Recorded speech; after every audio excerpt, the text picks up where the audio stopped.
Welcome everybody today to the Silver Psyop. We have a returning guest from about 8 months ago. She is a fantastic human being as well as a tireless researcher of all things ancient and recent history as well for humanity. Her name is Sylvia Ivanova. She is a personification of the divine feminine spirit, and I am absolutely honored to have you here again, Sylvie. Welcome back. Hello, and thank you for having me on again. Well, it's been a few months since we spoke, and lots is always happening in this type of field. I just wanted to kind of allude back to our last interview where we kind of got to know you a little bit, and you had explained a lot of basically your motivations and some of the experiences that you had as a young girl to get you to kind of where we are today. And the outpouring of comments and love that I have has just been astonishing because I know you don't allow comments on your YouTube channel, so it's like people have used it as an outlet kind of to say what they wanted to that aren't following you in other areas. And they just everybody is so thankful to have someone like you out there. And I just wanted to convey that, the love and thanks that people are sending your way through my channel here. Well, thank you in return. So basically, I guess the first thing I want to ask you, kind of, people wanted to know what country is your birth? Where were you born? I was born in Bulgaria and I lived there till the age of 17. Right on. So, and And you're still in ever, Europe. pardon? And you're still in Europe? At the moment, yes, but ever since I left at that time, it has been always a constant travel all over the world for all kinds of reasons. Yeah. Yeah, you are very busy, aren't you? There are um, there are things to see on every continent, basically. So I guess you got a lot of work ahead of you still. How have you been noticing or experienced a lot of interest in your expedition coming up in March? Because that sounds like an amazing trip to be a part of. The Bulgarian expedition is fully booked already, Nice. and the expedition to Turkey is not yet. God, that sounds so fascinating. I actually have a week of holidays in there that doesn't quite line up. I don't have enough time. Otherwise, I was going to try and get over there to experience that because Turkey is probably number a tie with number one with Peru for me as far as places that I need to go to see. Um, so, are you going to be documenting that entire trip as well and making some videos about it? Yes, most definitely. And this time I'm already much better prepared. I bought a couple of cameras because previously I did very poorly on the photographing side of the full thing, which is a shame. Especially, I have to do the Italy expedition again because I could not take proper footage and show the people what I actually saw. And in addition to that, as we speak now, half an hour ago, I got my drone delivery, and I'm gonna try to fly it later on today, hopefully. And yes, I hope I can take even drone footage this time because previously, since I'm somewhat negative towards all technology, I it was kind of foolish and immature. I didn't go to expeditions with proper equipment, but now I realize this mistake. We should not demonize all technology. Technology as such is neutral. It's not bad. It's another question that it is mostly used for enslavement nowadays, but this should not, you know, uh, prevent me from using it the right way. So this Yeah. time I hope to correct the mistakes from the previous expeditions, and I'm going very well technically equipped. That sounds fantastic. That sounds astonishing and actually, it's a testament to your person as well because just being able to admit at any time along your journey that maybe one way of thinking wasn't quite as beneficial to your research as it could have been. That's really good. I'm glad that you pointed that out because yeah, it's technology is definitely how we use it, not necessarily what it was intended to be used for. That sounds so exciting. I'm really excited to hear more about that stuff. Um, One thing that I really like to focus on, or one of the most enjoyable part of your research is that the timeline, the errors in timeline. I was just wondering if if you'd be willing to go into some of the reasons and some of the evidence that you've been able to come across that suggests that whether it's the church or scholars or whoever it is that's intentionally manipulating dates on what are we told are as ancient documents and stuff like that. There is overwhelming evidence, like it's hard to now present it all, especially in format for an audio broadcast. But the research of Anatoly Fomenko, and he's definitely showing that confusion with the years when the letter J is interpreted as number 1, although they are not the same. Yeah, so he shows with many examples, and I have seen such examples myself after he made me aware through his books. So this is one very direct evidence. At places we see it's clearly written year J 675, but we are told this is year 1675, while it's written completely different thing. And also he shows how when they remodel old churches and things like this, many such scenarios, they simply forge the dates. They change them. Before it was J, they just replace it with 1, as if it was originally with 1. So this is one of the reasons. And other forgeries in terms of dates, also on photographs, on documents. People are finding them also independently. Many people have joined his project called the New Chronology Project, just because before that they independently discovered such discrepancies with the years, and then they found, oh, so I'm not the first one, and then they made this group of, it's an international group of people from everywhere, from Germany, from Bulgaria, of course from Russia. They participate in this project of the New Chronology, and they have dug out a large amount of evidence of number of shifts in dates, and that's in terms of what was in the last couple of 1,000 or 2,000 years, sorry, not couple. And before that it's a complete porridge, mishmash. Like yesterday I found out a new piece of information about this pyramid in Chui. I'm having problems with the name. Remarks which were taken by the original archaeologist who was digging out the place. So it was buried even on the pavement around the pyramid, and parts of the pyramid were clearly buried under numerous layers of lava. And this lava and ash, they also had artifacts of various cultures in them, so there is no mistake. So according to mainstream dating, all these lava layers, they are 7,000, 10,000 or much, much older. Yeah? Yeah. He found, and but the pyramid itself is dated like 1,000 or 2,000 years old. And it's a total mishmash. So he was forced by the circumstances. Yeah, that was decades ago, not very recently. He was forced only to mention the layers which are up to 7,000 years old, and how much really older he found, God knows.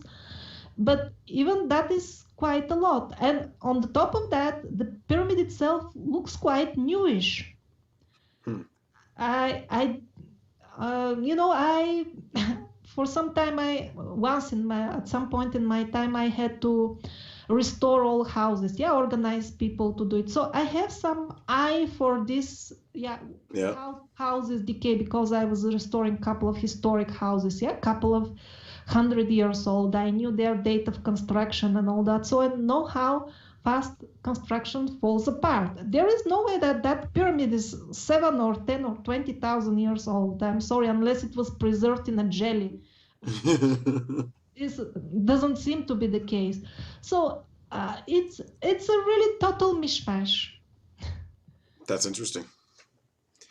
I was thinking, do we even know that this is lava for sure? It could be like recently it was a major milestone in my exploration to find out that stone can be grown. So maybe it's not lava at all.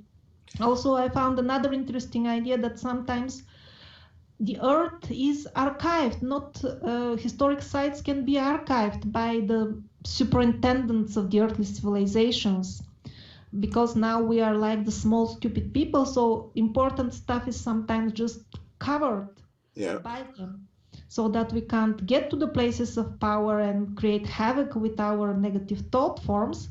So who knows? Well, I wouldn't think it's exactly this example is like intentionally covered because it's not fully covered. But anyhow, I'm just saying we don't know even if the lava is lava, what to speak of any dating.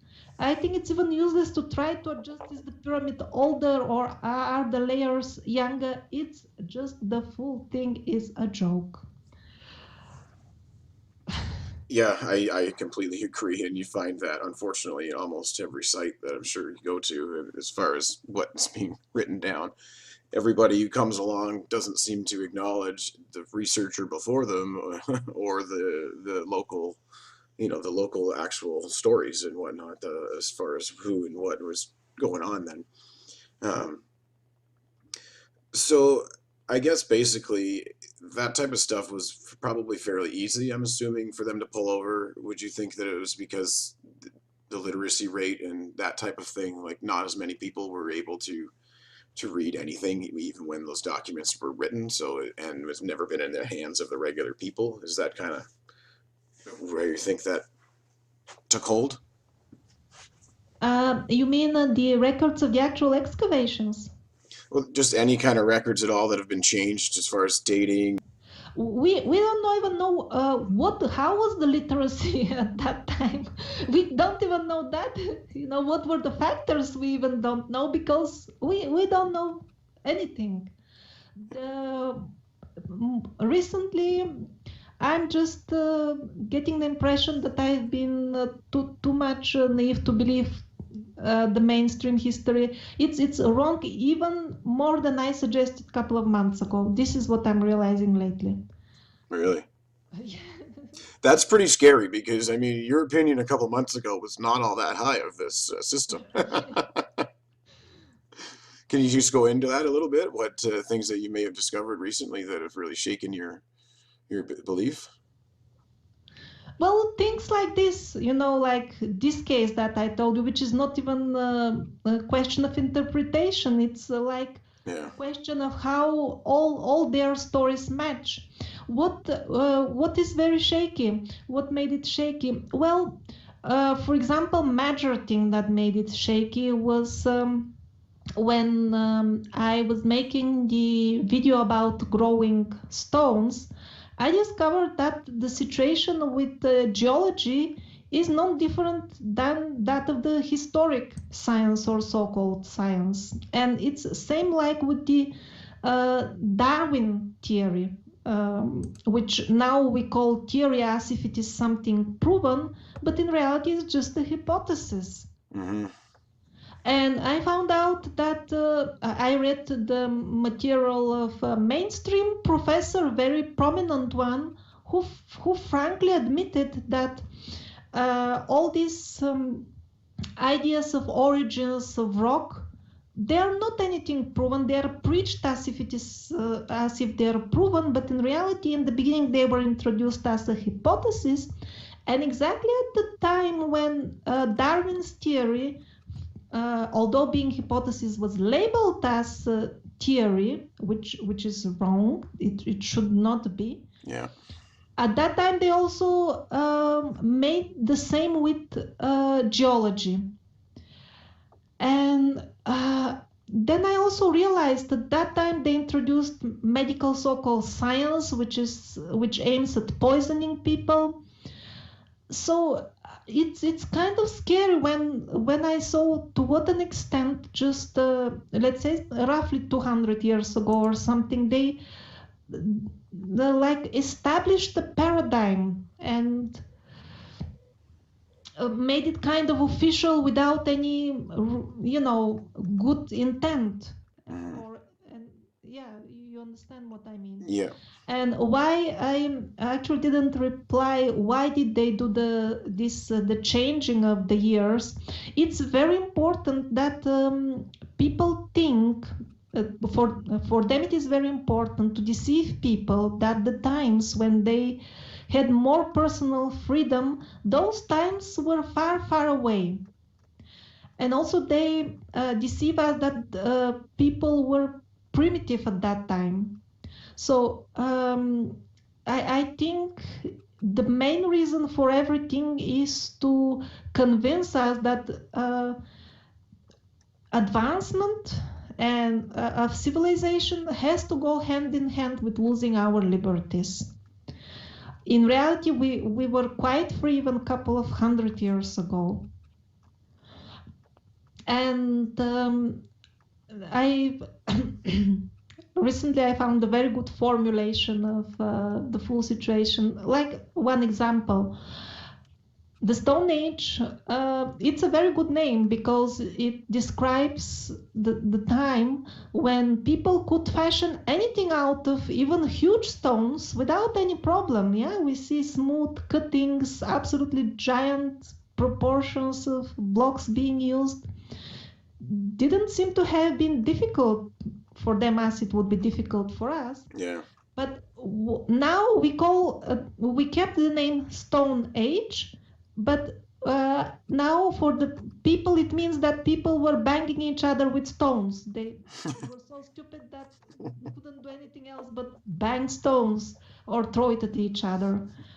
So it's like this, something remains the same, but it's so twisted that it becomes the opposite. It was a very personal experience which took place almost a year ago or a bit less.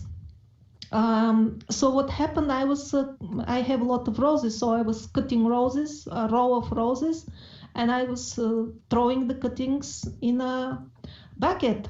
So as I cut the next branch, somehow I noticed that the bucket is no longer where it used to be. I was cutting and throwing them there, and the bucket was missing.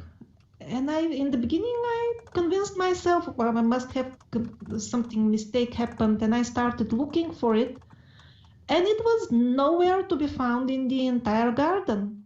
What? And even with the cuttings, also I started, come on, I was concentrated, I wasn't spaced out. Then I thought, well, okay, I don't know, maybe the bucket, I'm confused, but where are all the cuttings? Maybe if I got confused, everything it just disappeared in my hands. Oh my God. And, and it was such a situation, like a clean, big loam. It's not that it can get lost amongst 1,000 other things. Okay, so if this wasn't enough, after a few days, I just went there and I found the bucket. It was right there in the middle of the lawn next to the roses, together with all the cuttings, exactly where it disappeared. Oh my God. No, and actually, and now I realize that this might have happened even previously to me and many other people. At least I know one other case when it happened for sure. But we just probably convince ourselves that we have forgotten or we got confused. Yeah, definitely. And but in this case, it was such a situation, such circumstances that it was obvious that it disappeared. And this made me think really, really very deep about these timelines and parallel realities, which I believed in general before that, but I never gave them any importance because they were purely theoretical to me. But after this incident, I'm not saying that's the only explanation, but I think I have to consider them more and more seriously. And then we are now, in terms of history, it's becoming really very complex when we add these, ideas of splitting of timelines and sometimes even merging. We have some sources, okay, but so this, and then my overall impression, and I've been praying to understand all this, is that maybe actually the way we try to understand history in this linear way of the way we understand time is just like flattening a three-dimensional object. Yeah. For the purpose of simplifying it and teaching it to simple creatures. So maybe to really understand the history, we need to go into 3D. I totally concur. It's that's probably why no one can explain what it is, right? Because we aren't thinking of it in a way that it can be explained in. I mean, even in this flattened model, still we can achieve something. We haven't explored the flattened model to its end, I'm not saying that all the deliberate fraud should be because of the model we use. No, that is not an excuse to deceive people with history. But if we really want to understand everything, I think we'll have to delve into other dimensions and how different timelines can affect. Also because, and then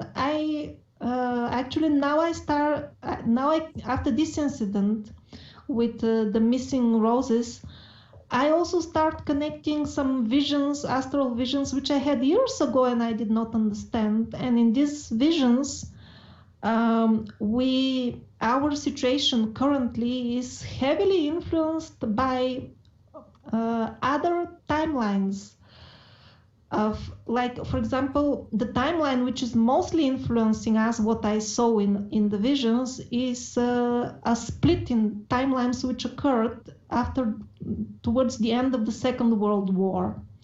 Yes, the way it ended in our timeline, it ended differently over there.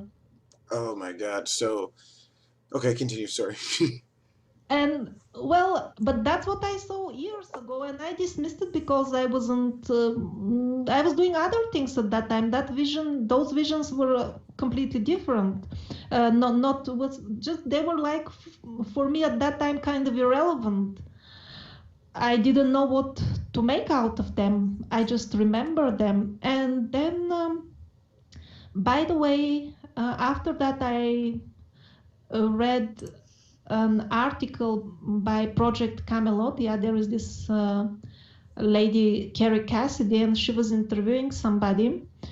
And that person, he was telling, I hope he is genuine, but he was telling a story which was in full consistency with what I saw. I'm not saying that I trust all the people she interviews. I'm not even watching that channel anymore because she's lovely, but some of the people she interviews are just, I think they're paid agents. Oh yeah, it's paid by the dark side to disinform us. There's a lot of that going on in some of the more liberal type of channels that will actually consider some of this stuff, because yeah, I believe they know that the people who think along those paths are the ones that are going to expose them in the end, right? So they need to direct it, I think. Yeah. But good for you for picking up on that, because yeah, I've totally noticed that type of thing, and a few others like Gaia and other ones I believe as well could be directed down some incorrect paths. Disinformation is probably the biggest hurdle that we face, trying to expose these things and present at least an honest perspective of what is occurring or could have been occurring. Thank you so much for that explanation. I mean, I wanted to actually, what you were talking about there. When you were young, was it, you were, um, I remember you telling us about visions, that always singing hymns and having these Yeah, yeah, yeah. visions. Was this something similar to that type of experience? At that time, I didn't see visual images. Oh, okay. But at that time, I just knew things. Visual images I've had very limited outside of shamanic rituals. After then with ayahuasca, of course, I had really a lot of them. And after that, after ayahuasca, I sometimes get lucid visions, especially at the points when I am between the sleep and the awake condition, or coming or going into sleep. Mm-hmm. At that time, it's the easiest to get some astral visions, and that happens to me sometimes, especially after ayahuasca. So, are you actually more conscious of it now? Yes, yes. The ayahuasca opened the gate, and now I'm even when I don't do it as before, still the gate is a bit open. Yeah, that's really fascinating. I've just been doing a lot more research into that type of stuff, and before I plunge myself and let my mind and body into that world, um, obviously it's important to know as much as we can know, and I really experience or appreciate you sharing those experiences. Um, Recently, I've been. Uh, have you heard of Mario Biglio? He was a translator for the Vatican Publishing Company, and he has been going into basically what the actual Hebrew words mean and how they've been sorely mistranslated. And he's actually the second person from the Vatican that I've seen releasing these types of information. And the fact that they're being allowed to do it obviously means that something's about to happen or change. But they basically just go on to say, like, that the Elohim was not actually a word for a god. It doesn't have an English translation. And then also that Yahweh was actually just a being of the Elohim, one of the members, which were giants and all that. So, I mean, I'm starting to see a lot of these different research backgrounds starting to, say the same type of stuff. I mean, I remember one of your ayahuasca experiences that you told us. It was, you kept asking the question, who did this? Why did they do this? Who was it? And then you said that you looked down and you had a massive body covered in hair, and were like making Yeah, yeah, yeah. strides across the plains of the earth. That was with the builders of the rock cut ruins. Yes, Yeah. that's right. Yeah. So, and I mean, that also fits in with basically what the local um, histories are, the traditions and the stories that we find carved in these rocks. And I think that's so exciting to finally see, like, people with other different types of, credentials finding this stuff out. And these people aren't researchers, they just are translators, and, they end up in a bit of a storm because of what they read and what they translated. Um, so I was just hoping that you could maybe elaborate a bit more on these the growing rocks that you'd kind of talked about there. Yeah, the growing rocks. This is what really is on my mind lately, and that's gonna be the subject of the expeditions. Just to continue this, the line of story of this vision. In the summer, I was lucky to meet Eusebio again. That was the healer whom I met in the Philippines. And I was trying to use him as a channel because I respect him so much as a healer, as a person who really has connection with spirits.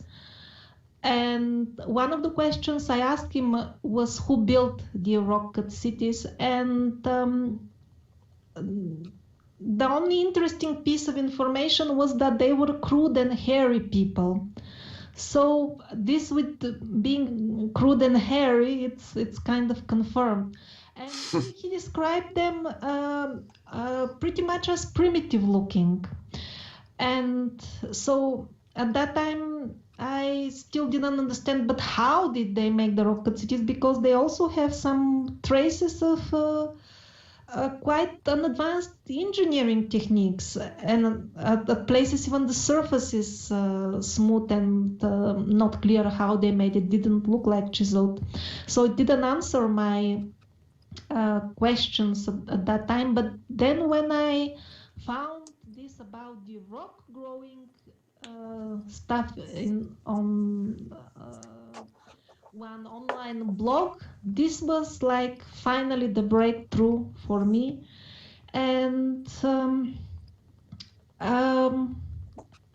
yeah, like when I was browsing the images of the sites in Bulgaria that we are gonna visit, I was very surprised to discover that some of the surfaces there really don't, they look like this molten stone technology. Is that like Technique. the Trovent stones in Romania as well? No, that is growing. That is obviously growing. I mean, they are growing even officially. Okay. So is this one on your site? Because I actually have your site up right now, so I can pull that stuff up as you speak about it if you want. No, the entire story of how to grow stones is in one video. That's not on the website. What about the Bulgarian, the one that you're planning on going to? In about Bulgaria, this is all I know for now. Okay. But there are sites, at least 3 of them I found. One I found later on, and the stone really looks molten. It doesn't look cut.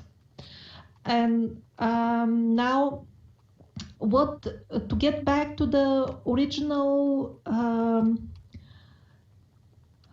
regression session, which revealed all this stone cutting, and it's confirmed by the images. No matter what the source is, even if some blogger made up that story, it doesn't matter, because with the images and the observations, I think it's well proven this about growing stones.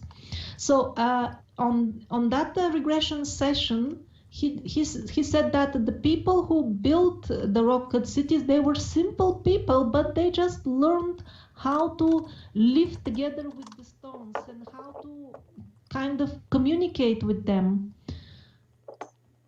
That was he didn't describe the specific how did they really operate the stone building, these primitive people. Was it with their intention, or did they know some recipe? Because now we have recipes, with growing bacteria and this type of stuff. It's not that easy. If some advanced race has given them, let's say, the yeast for growing stone and just told them how to control it with intention or some mechanical means, it could be quite easy after, for them.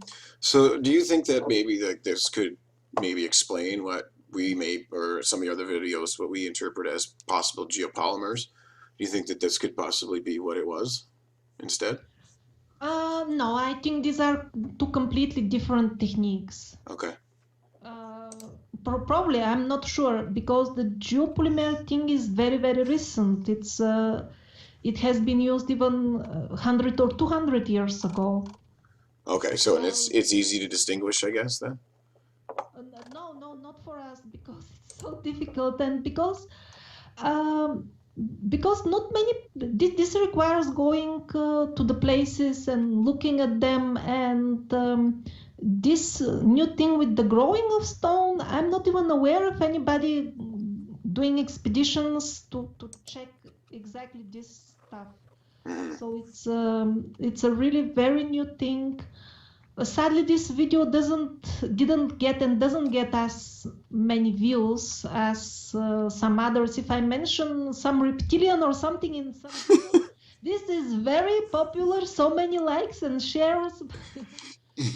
So, but the video which is like most important for me didn't get that much attention. But anyhow, so and another thing, like I really can't wait to go to the Bulgarian expedition. I'm like ready to start tonight, because I was looking also at some images of like Perpericon, one of the main sites that we are gonna visit. Yeah. And, I'm already like, it's hard to explain without showing an image, but I see that the stones are cracked like natural cracks.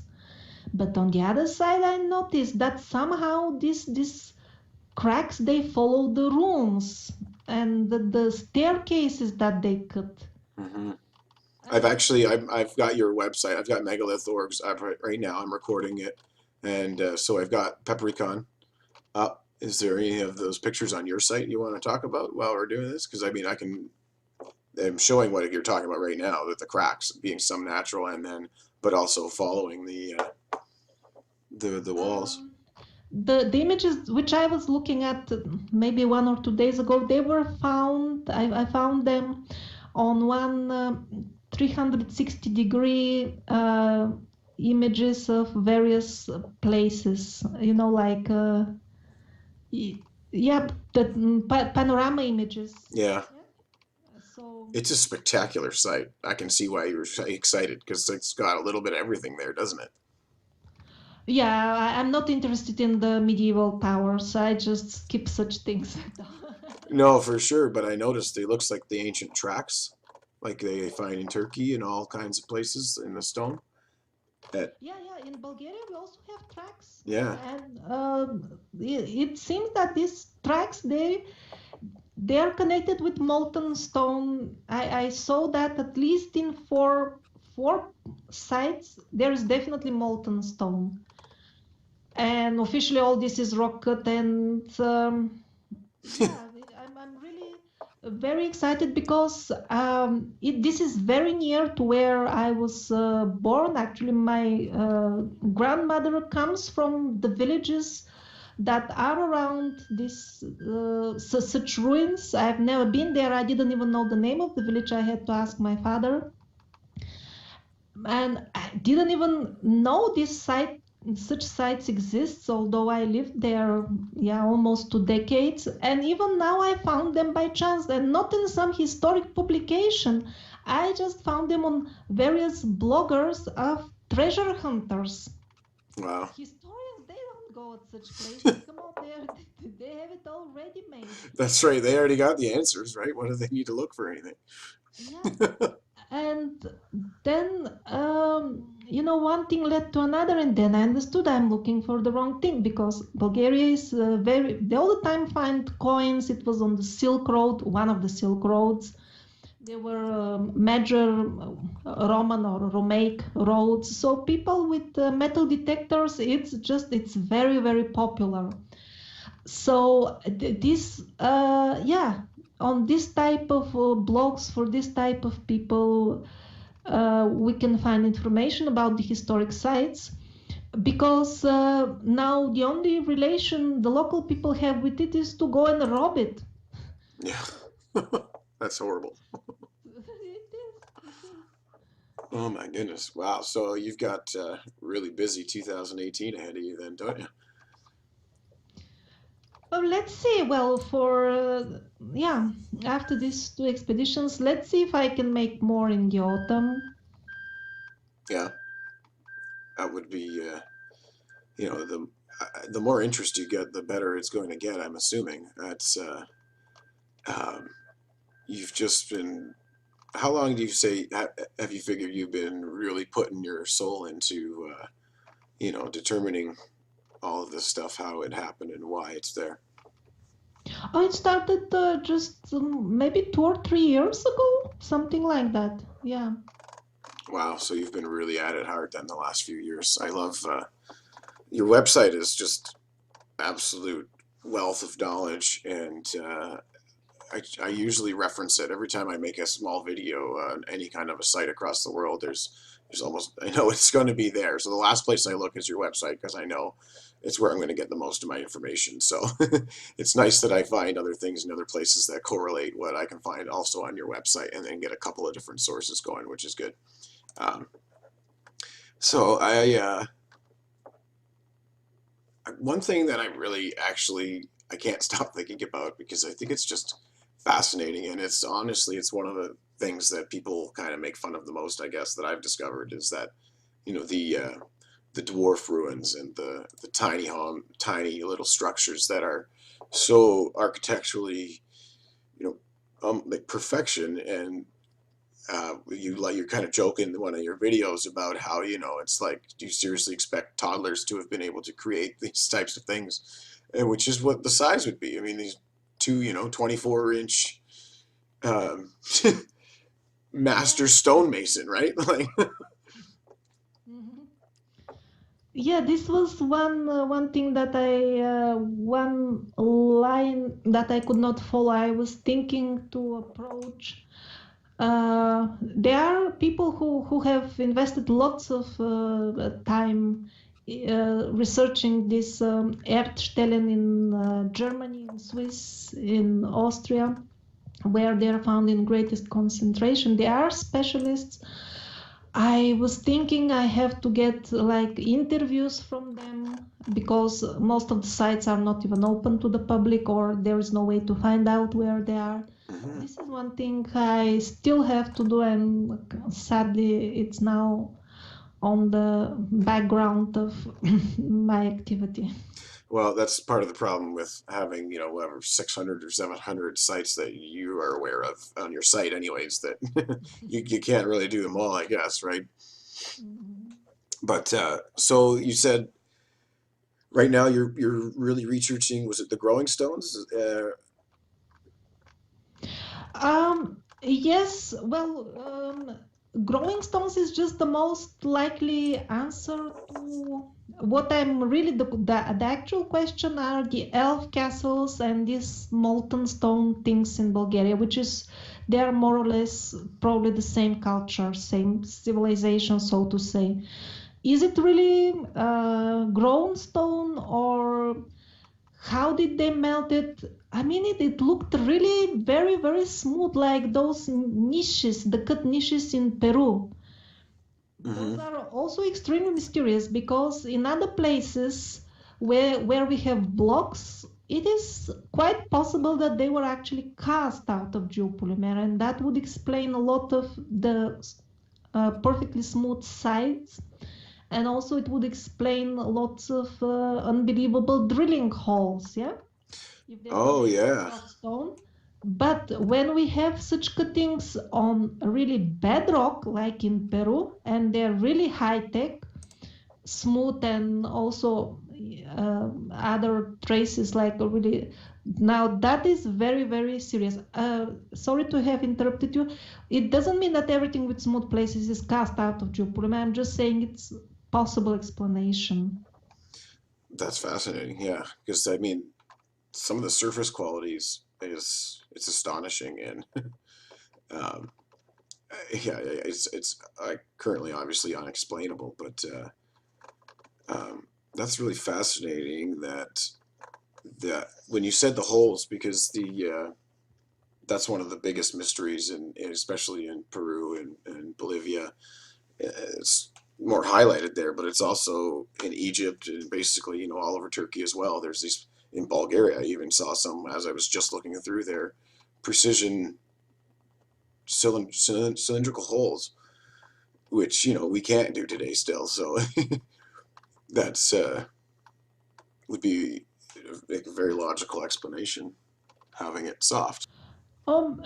Well, the best work on casting still belongs to Davidovich, the French, I believe, researcher. And even according to him, only part of the megaliths in Egypt, yeah, he specialized in Egypt, he thinks only part of them are cast. So it doesn't explain everything. So So yeah, some it's of them could have really been drilled by drill machines. It is complex, it seems. yeah. I mean, obviously, when you're dealing with andesite or those types of bedrock stones, like you mentioned, it's as far as we understand them chemically and whatnot, is that you can't, they shouldn't be able to be cast in such a way. Um, like, how would you melt them or whatever, right? Like, you would need ridiculous, enormous amounts of heat and whatnot, unless, like you said too, if these beings had been able to communicate with one another and find a way to, as a community, to either manipulate them or to move them, then perhaps I guess that's another way of doing it. After Bulgaria this year, is there a site specifically that you have not been able to get to that you really, for personal reasons, you may want to go to and experience? Oh, yes, this expedition to Lebanon, Jordan, and Israel, which was supposed to take place last autumn. I hope it can take place next autumn because especially the things in Israel, they're getting no publicity, and I think there's really very impressive stuff over there, which is very much on local level now. It's not known internationally, Really? and it deserves to be known.